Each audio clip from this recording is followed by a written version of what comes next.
যেতিয়া আপুনি এটা ব্ৰকেন ৰিলেশ্যনশ্বিপৰ পৰা বাহিৰলৈ আহে সেই ৰিলেশ্যনশ্বিপটো পাহৰিবলৈ বা সেই ৰিলেশ্যনশ্বিপটোৰ পৰা কমপ্লিটলি ইম'চনেলি ফিজিকেলি মেণ্টেলি ওলাই আহিবলৈ কাৰোবাৰ হেল্পৰ প্ৰয়োজন হয় এতিয়া বহুত মানুহ কিন্তু কনফিউজ হৈ যায় যে যাৰ পৰা আপুনি হেল্প লয় বা যোনে আপোনাক হেল্প কৰে তেওঁৰ লগতেই প্ৰেমত পৰি যায় which is not correct এটাৰ পৰা ওলাই আনটোলৈ সোমোৱাৰ এই যিটো জাৰ্নি বা যিটো গ্যাপ বা যিটো সময় সেই সময়সীমাটো বহুত বেছি ইম্পৰ্টেণ্ট কাকো কেতিয়াও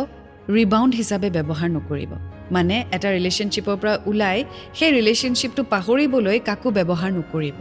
unless and until you are sure of that you are in love again with that person তেতিয়াহে আপুনি কমিটমেণ্ট দিব বাছ ব্ৰেকআপ হ'ল বুলিয়ে কোনোবাই আপোনাক সাহাৰা দিছে বা হেল্প কৰিছে বা লগত আছে বা সময় দিছে সেইটো মানে এইটো নুবুজায় যে আপুনি তেওঁৰ লগত ৰিলেশ্যনশ্বিপত সোমাই যাব আৰু তাৰপিছত সোমাই মেলি এনেকুৱা হয় যে when you are over with this when you are over with your past প্ৰেজেণ্টটো ভাল নলগা হয় আকৌ ব্ৰেকআপ কৰি দিয়ে সেইটো নকৰি